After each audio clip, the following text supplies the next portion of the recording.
Bonjour à tous. À la demande de certains qui s'aperçoivent que comme ils n'ont pas forcément beaucoup travaillé, les notions non travaillées commencent à s'accumuler.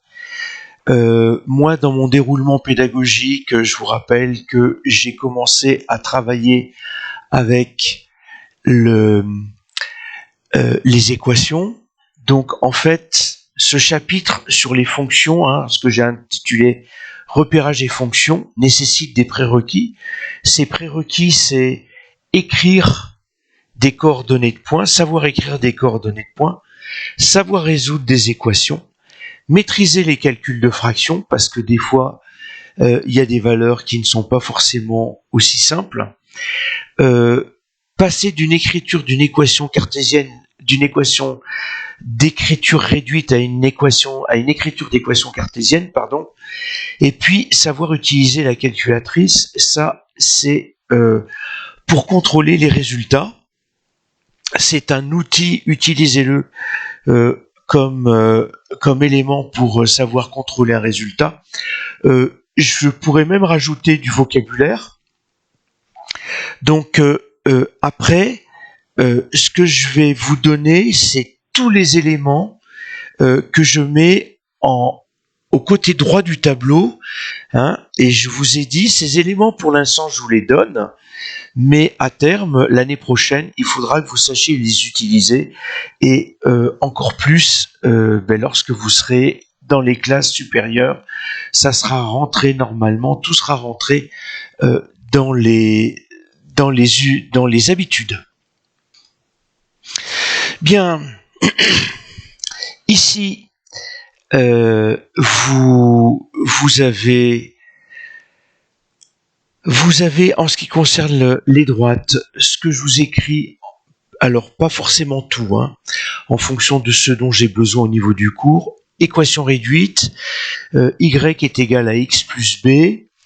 Je vous rappelle que A s'appelle le coefficient directeur, B l'ordonnée à l'origine, c'est du vocabulaire que vous devez connaître, mais aussi dans le savoir-faire calculatrice, si vous voulez déterminer à partir de l'équation, de chaque équation de deux droites, pour connaître les coordonnées du point d'intersection, il faut écrire les équations cartésiennes des droites. La forme générale, c'est ax plus by est égal à c, ou bien moins ax plus y est égal à b. En fait, qu'est-ce que j'ai pris? J'ai pris cette écriture-là, et puis j'ai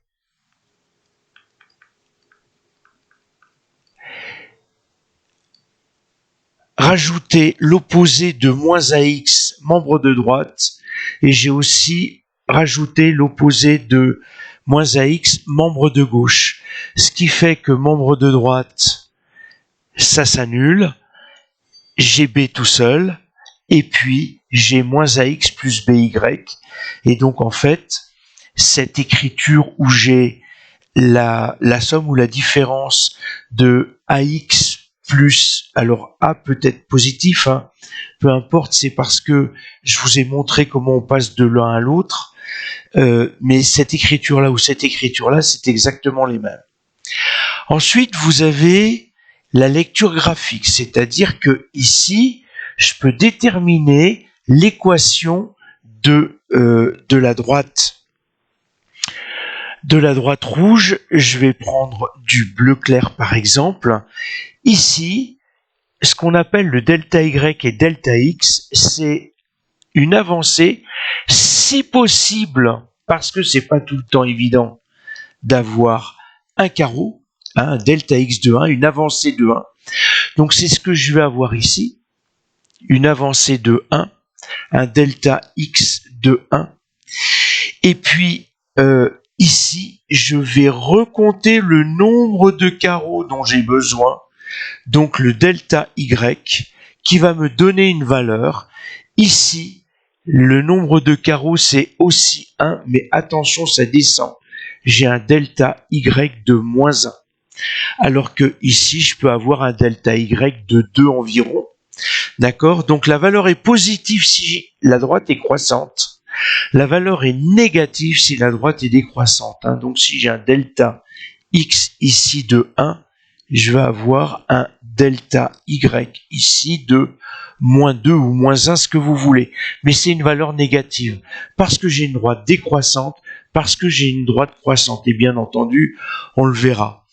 Et puis, sinon, on peut réaliser un calcul algébrique. Donc le calcul algébrique, c'est le calcul, alors si je vous le fais en français, hein, cours sur les équations, le calcul de A s'obtient par le rapport ou le quotient, désolé je suis physicien, de la différence entre deux ordonnées de deux points A et B qui appartiennent à la droite en question par la différence des deux abscisses. Et j'ai exactement la même chose, sorti que j'ai commencé par A puis par B, ici par B et par A, donc peu importe l'ordre. Et puis, je suis en train de m'apercevoir que j'ai oublié un élément, c'est le fait que ensuite, je prends un point P, donc de coordonnées X indice P, Y indice P de la droite. Je vais adapter l'équation réduite en l'écrivant y indice P, donc la valeur que j'ai de ce point-là, qui est égale à A que je viens de calculer. Cette valeur A ici ou là, c'est celle-ci.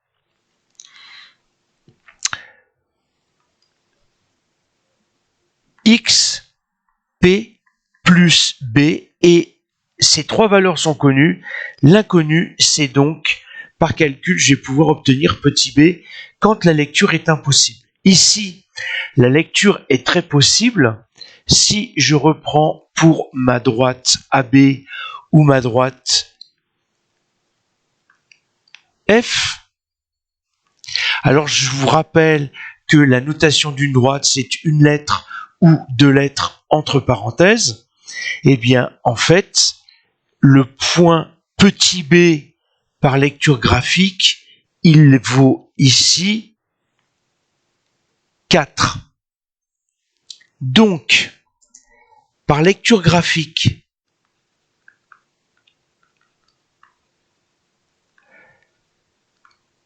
je peux dire que l'équation réduite de AB est y est égal à moins 1x plus 4. Le moins 1x, je l'ai obtenu en raisonnant ici. Hein, et généralement, on va écrire ça plutôt moins x plus 4. Et l'ordonnée à l'origine, c'est l'endroit où la droite rouge tape sur l'axe des ordonnées, l'axe des y. Voilà. Donc, vous avez ça. Et donc, par lecture graphique, vous allez avoir exactement la même chose pour la droite verte. Donc, si je me mets en mauve pour un delta x de 1, vous voyez que je vais monter de 2 carreaux. Donc, j'ai un delta y de 2. Et ce delta y de 2 est positif parce que ma droite verte est croissante. Hein, et la droite verte, elle va taper dans une valeur qui vaut en fait moins 4. Mais ça, on ne le sait pas. Et c'est ce qui va m'amener à la deuxième vidéo. Hein. Donc, on va passer ensuite au calcul. On va mettre en application les calculs. Donc, ça, c'est AB. Et l'énoncé vous dit que on a en fait la droite F. Donc, si je reprends la couleur, je peux dire en fait que la droite F, elle est représentée par cette équation réduite, ou je peux dire elle est le tracé obtenu par la fonction f de x égale à moins x plus 4. Donc en fait, si vous avez l'axe des x qui est là, l'axe des y qui est là, c'est aussi l'axe pour les calculs des images de x, de f de x. Et donc, de la même manière, si je prends maintenant l'équation de la droite CD, l'équation réduite,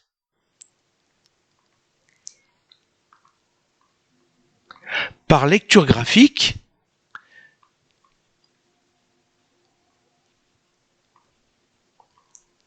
je vais avoir y est égal à, on a vu donc que pour un carreau horizontal, je monte de 2 carreaux, donc c'est 2x, cette fois-ci, ma droite verte, ma droite CD est croissante, donc j'ai une valeur positive devant x, par opposition à une valeur négative devant x pour la droite rouge puisqu'elle est décroissante, et j'ai moins 4. Alors on verra comment on retrouve la valeur moins 4. Et donc ici, je vais pouvoir dire que en fait, ce tracé de y est égal à 2x moins 4 est aussi obtenu par la fonction g de x qui est égale à 2x moins 4. Voilà, donc j'arrête la vidéo ici et je vous en produis une deuxième où je vais passer maintenant au calcul. Je ne peux pas faire mieux parce qu'en fait je suis limité par le temps.